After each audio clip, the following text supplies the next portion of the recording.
Deval Patrick grew up on the south side of Chicago, a gifted kid with a unique first name. My father was a jazz musician. They split when I was 4. But my father was a jazz musician, very avant-garde musician, very avant-garde life, I would say.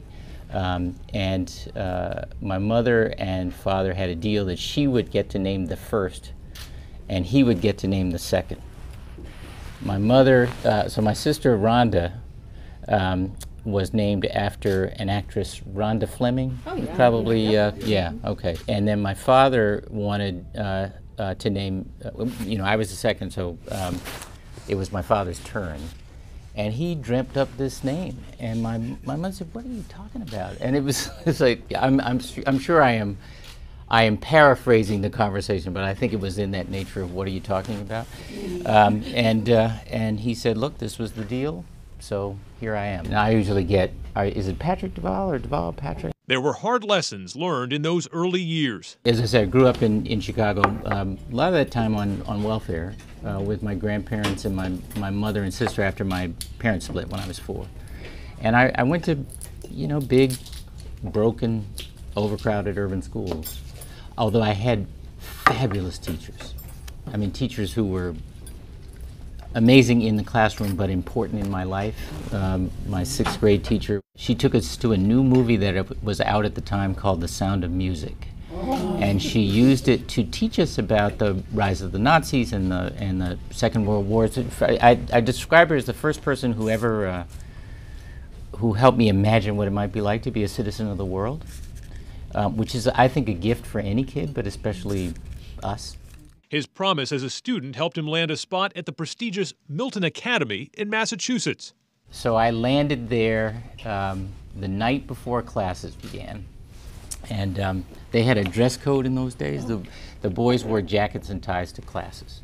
So my grandparents, when the clothing list arrived at home, they splurged on a new jacket for me to wear to class. But a jacket on the south side of Chicago is a windbreaker. Mm-hmm. So, I come by myself, never seen the campus before, the night before classes, and the next morning all these boys are putting on their blue blazers and their tweed coats, and I have my windbreaker, and I think, oh boy, I got a lot to learn.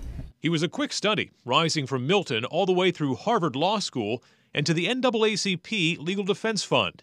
Being a lawyer, you've had a lot of fascinating cases. Mm. So which one is your favorite? Wow. There's more than one. Well, tell us about it. So I got to, I mentioned earlier that I was head of the Civil Rights Division. This was in the Clinton administration. I met President Clinton when I sued him when he was governor of Arkansas.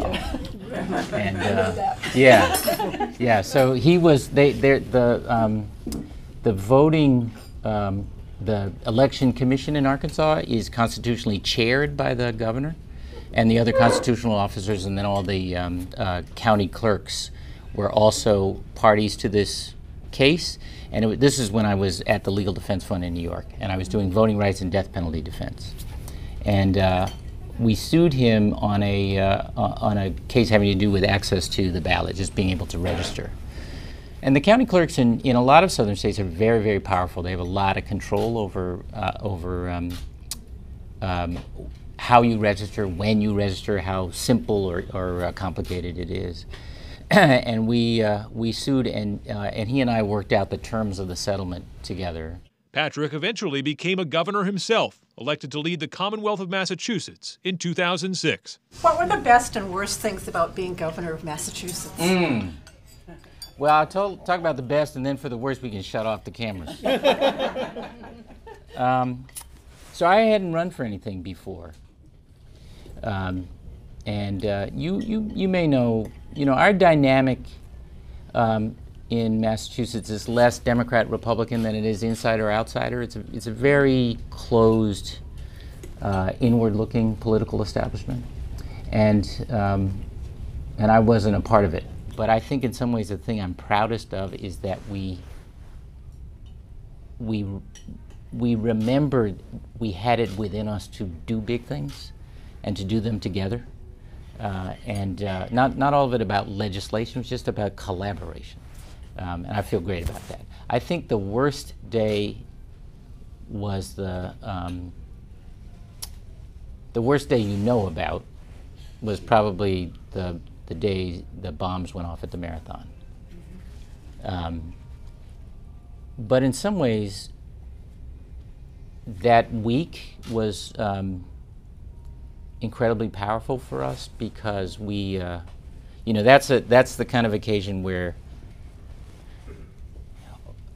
you know, all the things that could go wrong, all the things that, all the ingredients for things going wrong, fear and uncertainty and anger, all the things where it could go sideways easily, didn't, because we asked that we turn to each other rather than on each other, and folks just brought their best. You know, the first responders, the law enforcement, regular citizens, the kindness they showed to runners and visitors, and I think all of that contributed to finding these two terrorist needles in a haystack in, you know, 100+ hours. Patrick has a soft spot for stories of people finding unity through adversity. At the cafe table, he recounted the Holocaust survival story of Steve Ross, a Boston man who in the spring of 1945 was a teenager, starving and near death after being liberated from a concentration camp. And he said there was a man on a tank, an American GI on a tank, who saw him wandering, who was having his rations. And this young man, who probably was, you know, 19 years old, who jumped down and handed the boy his rations. And he talked about how he fell down on his knees and started kissing the GI's boots because it was the first act of grace he'd been shown in a long time.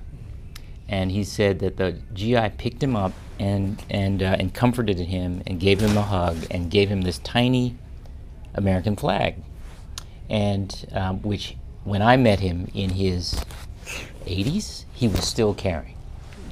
And I think I'm special. I'm sensitive to it because I know how many acts of grace made it possible for me to come from the South Side of Chicago to the experiences I think the American dream it's dependent on a lot of things, including grace.